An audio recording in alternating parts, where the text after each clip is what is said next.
కూటమి ప్రభుత్వం అధికారంలోకి వచ్చినప్పటి నుంచి ఏపీ వాసుల కల ఒక్కొక్కటిగా నెరవేరుతుంది. ఇప్పుడు ఉత్తరాంధ్ర వాసులు ఎన్నో ఏళ్లుగా ఎదురు చూస్తున్న కల నెరవేరింది. విశాఖ కేంద్రంగా రైల్వే జోన్ను ఏర్పాటు చేయడంతో పాటు విశాఖపట్నం కేంద్రంగానే రైల్వే డివిజన్ కేంద్రాన్ని కూడా ఏర్పాటు చేయాలని కేంద్ర రైల్వే శాఖ మంత్రిత్వ శాఖ నిర్ణయం తీసుకుంది.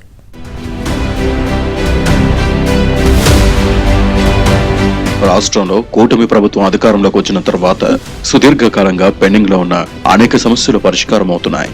కూటమి ప్రభుత్వం చేసిన విజ్ఞప్తి మేరకు కేంద్ర ప్రభుత్వం స్పందించడమే కాకుండా విశాఖ కేంద్రంగా సౌత్ కోస్టల్ రైల్వే జోన్ ఏర్పాటు చేయాలని నిర్ణయించింది. ప్రధానమంత్రి నరేంద్ర మోదీ ఈ జోన్ కు శంకుస్థాపన చేసింది. ఇప్పుడు విశాఖ కేంద్రంగా ఏర్పడనున్న రైల్వే డివిజన్ సరిహద్దులను కూడా కేంద్ర రైల్వే మంత్రిత్వ శాఖ మార్పులు చేసింది.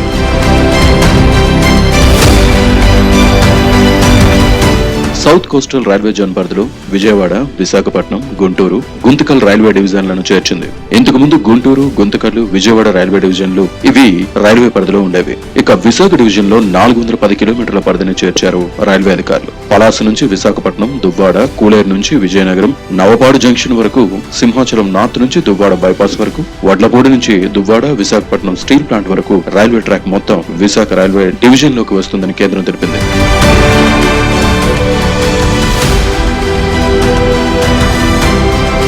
గతంలో వాల్తేరు డివిజన్ గా ఉన్న ఈ ప్రాంతాన్ని విశాఖ రైల్వే డివిజన్ గా పేరు మార్చారు. ఇక సౌత్ సెంట్రల్ రైల్వే పరిధిలో సికింద్రాబాద్, హైదరాబాద్, నాందేడ్ డివిజన్లుంటాయి. ఈస్ట్ కోస్ట్ రైల్వే డివిజన్ పరిధిలో కుద్రా రోడ్, సంబల్పూర్, రాయగడ డివిజన్లుంటాయి. రాయగడ డివిజన్ పరిధిలో కొత్త వలస, కిరండల్ సెక్షన్లు, కూనేరు, తెరువల్లి జంక్షన్, సింగపూర్ రోడ్ వరకు, కోరాపుట్ జంక్షన్, పర్లాకిమిడి, గన్పూర్ జంక్షన్లు ఇలా మొత్తం 680 కిలోమీటర్ల మార్గం ఉంటుందని రైల్వే శాఖ తెలిపింది.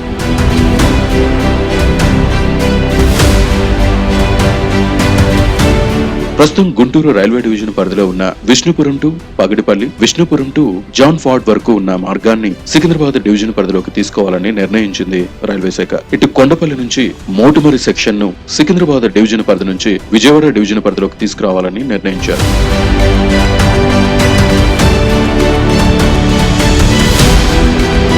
ఇక నార్ల తాతారు థర్మల్ పవర్ స్టేషన్ కు బొగ్గు సరఫరాతో పాటు కొత్తగా ఎర్రబాలెం నుంచి వయా అమరావతి మీదుగా రైల్వే లైన్ ఏర్పాటు చేస్తున్నారు. ఈ మొత్తాన్ని కూడా విజయవాడ రైల్వే డివిజన్ లోకి తీసుకురావాలని నిర్ణయించారు. రాయనపాడు వర్క్ షాప్ వద్ద జోనల్ ఇంటర్చేంజ్ బౌండరీ ఉంటుందని వివరించారు. ఈ మార్పులు చేర్పులు అన్నిటినీ పేర్కొంటూ పూర్తి ప్రాజెక్ట్ రిపోర్ట్ ను రైల్వే బోర్డు కార్యాలయానికి వెంటనే పంపించాలని ఆదేశించారు.